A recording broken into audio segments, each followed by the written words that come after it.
이재명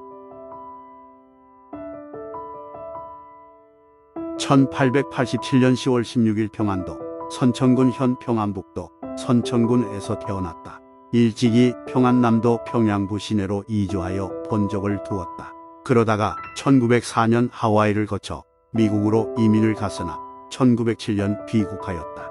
한국의 독립운동은 한국이 일본의 식민지 지배하에 있던 19세기 말과 20세기 초에 시작되었습니다.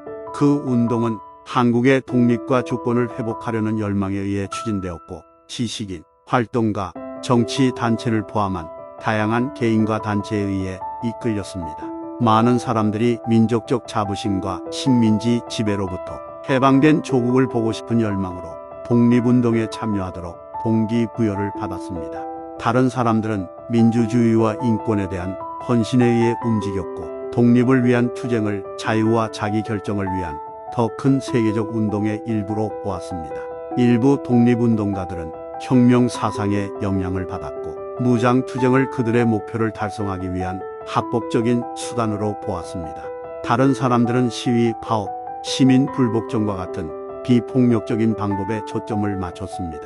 개인이 독립운동에 참여하는 기간은 개인 사정과 당시 정치적 풍토에 따라 크게 차이가 났습니다. 일부 활동가들은 수년 동안 참여한 반면, 다른 활동가들은 다른 활동으로 넘어가기 전에 더 짧은 시간 동안 운동에 참여했습니다.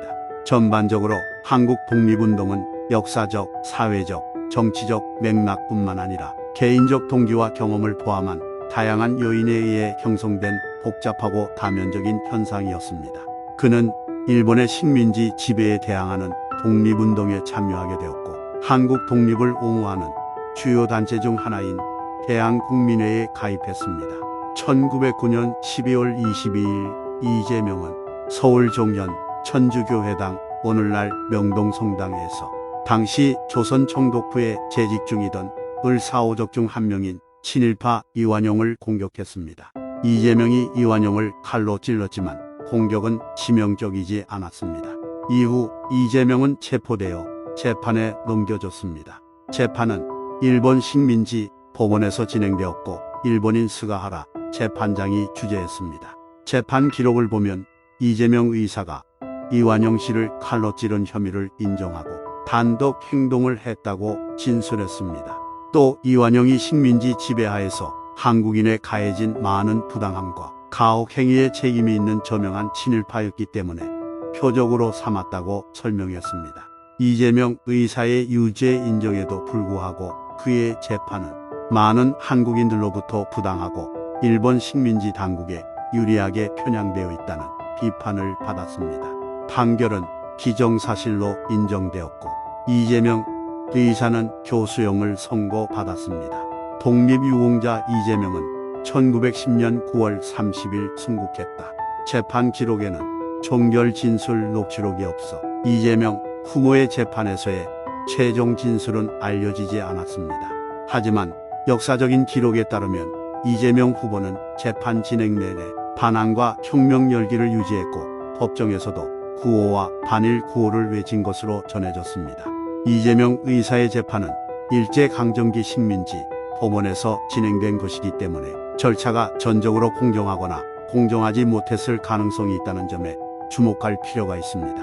당시 많은 한국인들이 이 재판을 식민지 지배의 부당함과 남용을 보여주는 사례로 보았고, 이재명 그의 재판과 처형을 둘러싼 논란에도 불구하고 이재명은 한국 독립을 위한 저항과 투쟁의 상징으로 남아있으며, 그의 행동은 오늘날 많은 한국인들에게 계속 기억되고 기념되고 있습니다.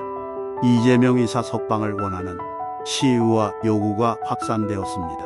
그의 사건은 한국 역사에서 논쟁과 논쟁의 주제로 남아있으며, 어떤 사람들은 그를 한국 독립을 위한 영웅적인 순교자로 보는 반면, 다른 사람들은 그의 폭력적인 방법을 비판하고 독립을 달성하는데 그러한 전술의 효과에 의문을 제기합니다.